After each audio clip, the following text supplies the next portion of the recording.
बोलिए श्री सतगुरुदेव भगवान की जय। सच्चे दरबार की जय। आशुपिता भगवान की जय। गुरु प्यारे साधकों, आज की इस वीडियो में हम जानेंगे आशुपिता की हिमालय यात्रा के बारे में। तो चलिए शुरू करते हैं आज की इस वीडियो को। एक बार आशुतोष महाराज जी हिमाचल में गए तो कुछ लोगों से मिले तो लोगों ने बताया एक साधु है जो काफ़ी ऊपर ऊंचाई पर बर्फ में रहता है और उनकी उम्र 250 साल है। कोई बता रहा था 500 साल उम्र है तो कोई कह रहा था कि 1000 साल उम्र है और उसके बाल भी एकदम काले हैं। और उन लोगों ने बताया कि उनके दादा परदादा सभी ने उसको देखा हुआ है। गुरु महाराज जी लोगों की बातें सुनकर उत्सुक हुए और चले गए पहाड़ों पर ऊंचाई पर। काफ़ी ऊंचाई पर पहुंचने के बाद देखा एक पहाड़ी बर्फ में जमी हुई है और वहां पर एक साधु है। उसने शरीर पर केवल लंगोट पहना है, कोई कपड़ा नहीं है। लंगोट के अलावा गुरु महाराज जी ने पूरे ग्लव्स पहने हुए हैं, शूज़ पहने हुए थे और बहुत कुछ पहना हुआ था वहाँ पर, क्योंकि इतनी ज़्यादा ठंड थी। महाराज जी ने उनसे पूछा, क्या आपको ठंड नहीं लगती? इतनी ठंड है यहाँ पर। साधु ने कहा कि मैं बाद में बताऊंगा, पहले आप बताइए कि आप यहाँ पहुँचे कैसे? 12 साल हो गए, अभी तक कोई भी यहाँ नहीं पहुँच पाया। गुरु महाराज जी ने कहा, ये मैं आपको बाद में बताऊंगा, पहले आप बताओ आपको ठंड क्यों नहीं लगती? फिर उसने बर्फ में से शकरकंदी की शक्ल की तरह एक फल निकाला।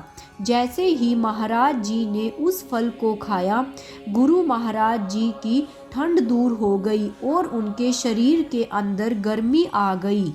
उन्होंने कैप वगैरह ग्लव्स सब कुछ हटा दिए और जो जैकेट पहनी थी वो भी हटा दी। शरीर के अंदर एकदम गर्मी हो गई। फिर गुरु महाराज जी ने पूछा कि आपके बाल काले कैसे हैं? इसके पीछे का राज क्या है? साधु ने बताया कि मैं बचपन से ही आंवले का रस पीता हूँ या आंवला खाता हूँ।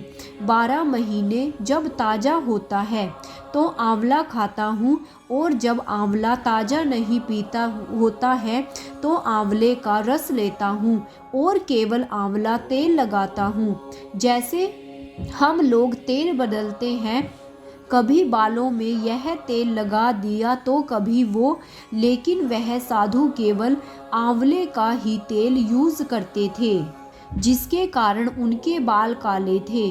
उसके बाद महाराज जी और अधिक ऊंचाई पर गए और उन्हें एक और साधु मिला तो उनसे प्रश्न पूछा, आप यहाँ पर कैसे बैठे हो, तपस्या कर रहे हो, उससे क्या फल मिला? उस साधु ने बताया कि मेरे को यह फल मिला कि मैं एक पहाड़ से दूसरे पहाड़ पर चला जाता हूँ और वो भी उड़ान भरकर, श्री हनुमान जी की तरह। मेरे पास शक्ति है, एक पार से दूसरे पार उड़कर जा सकता हूँ। गुरु महाराज जी ने कहा कि जरा करके दिखाओ। उसके बाद उस साधु ने एक पहाड़ से दूसरे पहाड़ पर छलांग लगाकर दिखाई। फिर गुरु महाराज जी ने दोबारा कहा, दोबारा करके दिखाओ जरा, मैंने ध्यान से नहीं देखा। जैसे ही वह साधु दोबारा करता है तो बीच में खाई वाली जगह पर महाराज जी उसको वहीं रोक देते हैं। गुरु महाराज जी फिर वो दूर से दंडवत प्रणाम करता है और कहता है, बचाओ बचाओ गुरुदेव। महाराज जी ने उसे हाथ से आशीर्वाद दिया और फिर वह वापस उनके चरणों में गिर पड़ता है। गुरु महाराज जी कहते हैं, जैसे मैं पूर्ण गुरु की खोज कर रहा हूँ, आप भी पूर्ण गुरु की खोज कीजिए। तो वह साधु बोला कि आपको तो गुरु प्राप्ति की जरूरत ही नहीं है। गुरु महाराज जी कहते हैं, क्यों? आप तो स्वयं ईश्वर हो।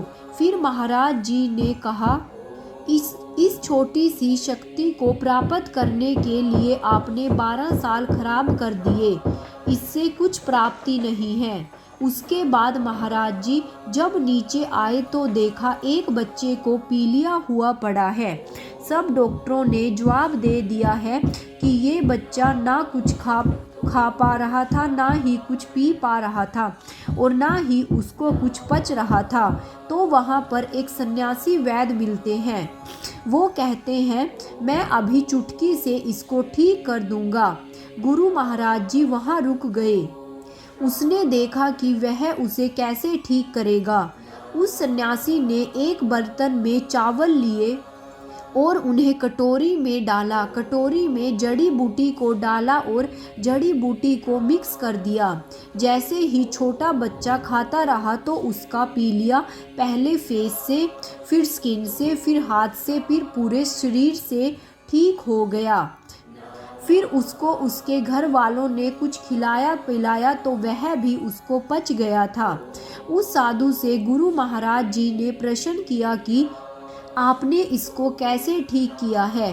तो उस सन्यासी ने कहा कि अगर आप चाहते हो तो मैं आपको भी सिखा दूंगा। लेकिन गुरु महाराज जी कहते हैं नहीं, मैं तो केवल ब्रह्म ज्ञान की खोज में हूँ। मुझे एक पूर्ण गुरु की खोज है, उसके अलावा कुछ नहीं। और फिर गुरु महाराज जी वहाँ से भी आगे चल दिए। जय श्री राम, जय महाराज जी की।